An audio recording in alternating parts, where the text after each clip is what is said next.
Hey, today I want to talk to you about looking before you leap. Looking before you leap. I know that a lot of us are looking at where we are in our careers and deciding whether or not we should stay or go, or if now is a time to take that leap of faith into something else and transition. I just want you to consider a couple things before you take that leap. I just want you to look at a couple things before you leap.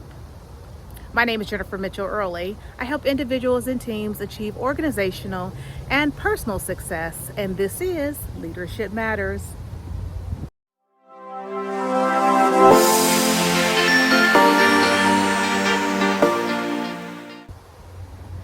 Today, we're talking about looking before we leap, especially as it relates to making decisions that impact our career, the trajectory, the path that we're taking, so forth and so on. I want to share, I know there's people who have been keeping up with the channel, who've been reaching out to me, who are trying to transition into learning and development, training and development, instructional design, e-learning, all of those things, and are really trying to determine if now is the time for them to take the jump, right? Take the leap into faith. And so what I would suggest is that you look before you leap. I've talked about multiple times knowing exactly where you want to go in the field, specifically what role you want to pursue, what industry, what organization. I think the more specific that you are, the more likely you are to find a role that resonates and fits with you and your background. Another thing that I want you to consider as you look before you leap is it everything you think it is? Is it everything that, we often compare as humans, we compare our existence to other people. We do a lot of things online. I see a lot of dialogue and discussions online where people are like, oh my goodness, you did it. You left and look at where you are now. Your life is so much better, so much more rewarding. You can really walk out purpose. I see all of these types of conversations. I see people say, I was doing this, let's say example, I was teaching for 20 years. I felt like, it was a thankless position. It was no longer rewarding. There was so many conflicts. There's so many things going on with the administration and the teachers, so many things out in the community at large with the school board and the politics and what's going on with books and everything. It's just too much. I just want to, work in education and teach people. And I'm so happy that I made the leap into training and development. I work from home. I can work anywhere, in the world. I take vacations. I still log in. I don't miss anything. All of those things. And all of those things are true and can be true. But there are some things that I want you, from someone who has been doing this for a very long time, to think about before you take, the leap into it. And that's it. That is that everything gets stale, everything gets old, everything gets repetitive, everything is political. I talk about this. For those of you who have been watching my channel for a while, you know that I was an elected official for 15 and a half years. Politics, trust me when I tell you, is in everything and everywhere, and you have to learn how to deal with it, especially in your workplace, because you are not absolved from politics because you're working somewhere, okay? And some of us are more entrenched in it than others, granted, have to deal with it more so than it's more obvious and more overt in certain situations than in others, and I give you that. However, it still exists. That's what I want you to know. Politics is in everything.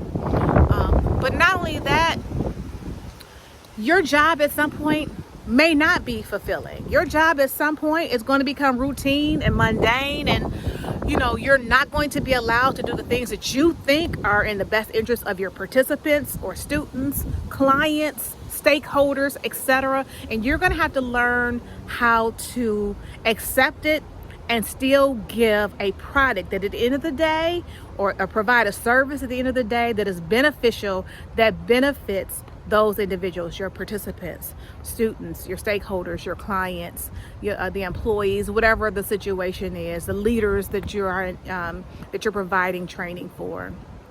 And so, everything always looks greener on the other side. And I want you to know that that's not always the case. There are some days I love to work autonomously.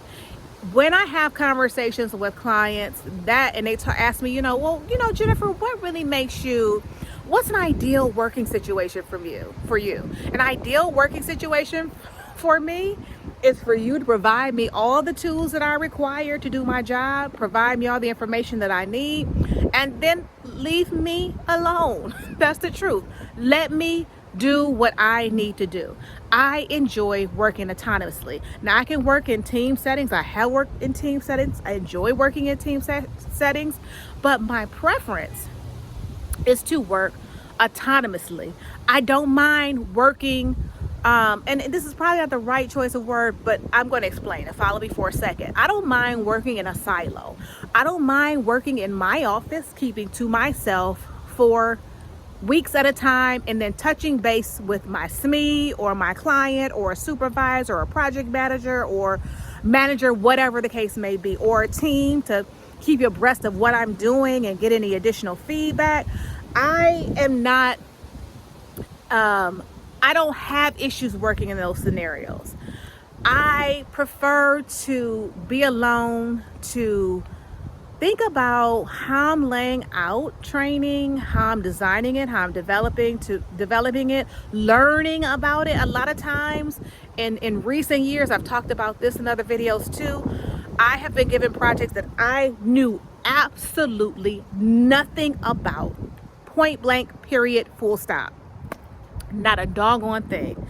Don't know what you're talking about, don't know what it looks like, don't know what it's used for, don't know who uses it, etc. Don't know. So because of the kind of personality I have, I really enjoy those types of projects because I'm going to do all the research. I enjoy learning. Yes, I've been doing this for over 20 years. I thought about the other day, I've been doing this for 25 years.